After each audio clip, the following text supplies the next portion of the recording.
आज मैं यहाँ किसी कार्यक्रम की बात नहीं करूँगा। आज मैं आपसे केवल अनुरोध करूँगा, आपसे केवल अपील करूँगा। घटना 22 अप्रैल की थी और उसके बाद पूरे देश से मांग आई। सभी ने धर्म, जाति, अलग अलग भाषाई और राज्यों से उठ करके सबने एक मत से मांग की कि जो हमारे साथ ऐसा किया, हमारी बहनों के साथ ऐसा किया, जिनकी मांगें उजाड़ दी गई, तो इस जघन्य अपराध के लिए सजा मिलनी चाहिए। माननीय प्रधानमंत्री महोदय ने इमीडिएटली उसके बाद पूरे देशवासियों को भरोसा दिया कि न केवल जो लोग इसमें शामिल थे बल्कि जो लोग इसके पीछे भी थे, जिनकी वजह से ये सब हुआ है, उनको भी ऐसी सजा दी जाएगी कि वो हमेशा हमेशा के लिए इसको याद रखेंगे और इसकी पुनरावृत्ति करने से पहले 10 बार सोचेंगे। और हुआ भी यही।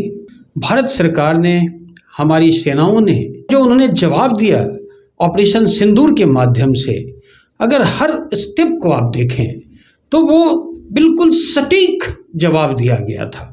लेकिन उसके बाद क्या हुआ? टीवी चैनल्स पे, जो सोशल मीडिया में जंग के माहौल को उत्सव का रंग दे दिया गया। ऐसा लगा जैसे जंग नहीं, कोई मनोरंजन चल रहा हो, आईपीएल का मैच चल रहा हो, 2020 का मैच चल रहा हो। कई न्यूज चैनल्स में, जो दूसरे देशों के न्यूज चैनल्स में या दूसरे लोगों से आप बात करते हो तो हमारी भर्द पिट जाती है।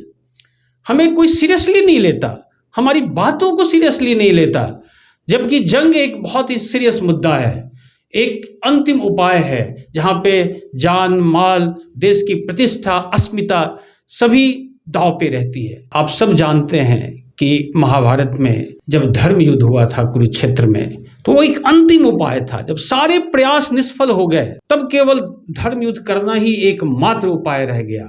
वही अभी हुआ है जो ऑपरेशन सिंदूर हुआ, जब सारे प्रयास निष्फल हो गए, जब लगातार घटनाओं पे घटनाएं पड़ोसी देश के द्वारा की जा रही थी, चाहे वो बॉम्बे का अटैक हो, चाहे वो पुलवामा का अटैक हो, उरी में हो, उन सबको जवाब देना बहुत आवश्यक था।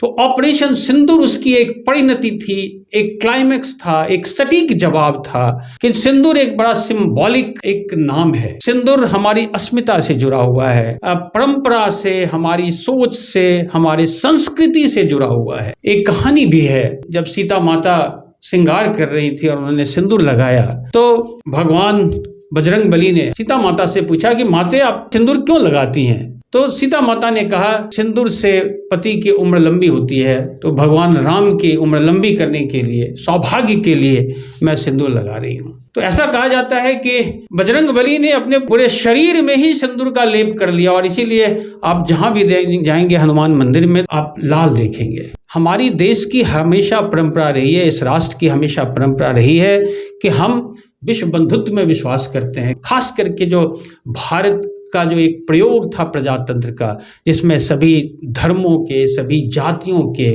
सेकुलरिज्म का, डेमोक्रेसी का, और जिसमें सभी की आवाज़ हो, सभी की सहभागिता हो, जबकि अधिकांश देशों में विश्व में ऐसा नहीं है। कभी भी, कहीं भी भारत ने कभी आक्रमण नहीं किया और यही कारण है कि कई बार भारत देश को बहुत ही जो पड़ोसी देश है या कई दूसरे लोग हैं वो कमज़ोर समझ लेते हैं।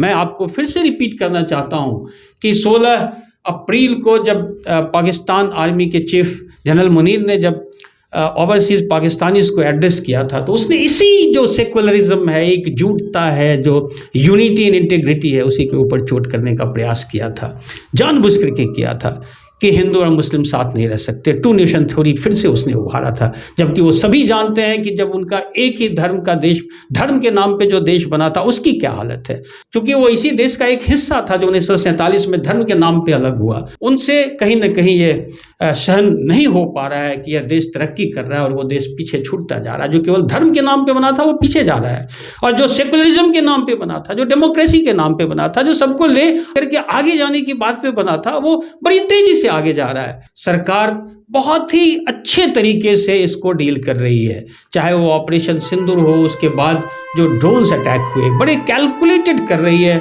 आप सबको फक्र है, मैंने देखा है जब एक्सटर्नल अफेयर्स सेक्रेटरी बैठते हैं विक्रम मिश्री और उनके साथ हमारी 2 वीरांगनाएं सोफिया कुरैशी और व्योमिका सिंह, तो आप सबको कितना गर्व होता है, अपनी बेटियों पे गर्व होता है, अपने सेनाओं पे गर्व होता है, अपने देश पे, अपनी सरकार पे, सब पे गर्व होता है। और उसका कारण है कि वो बड़े नपे तुले शब्दों में बताती हैं कि देश ने क्या क्या किया।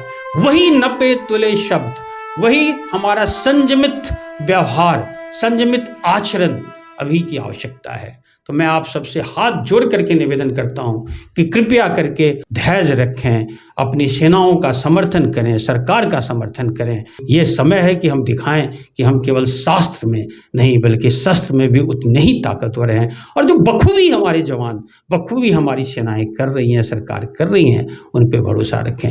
ऐसे समय में हम सबको गंभीरता की आवश्यकता है। ये आवश्यक है कि हम ये जानें कि हमें क्या बोलना है, लेकिन उससे ज़्यादा हम ये जानें कि हमें क्या नहीं बोलना है। आप सबका बहुत बहुत धन्यवाद।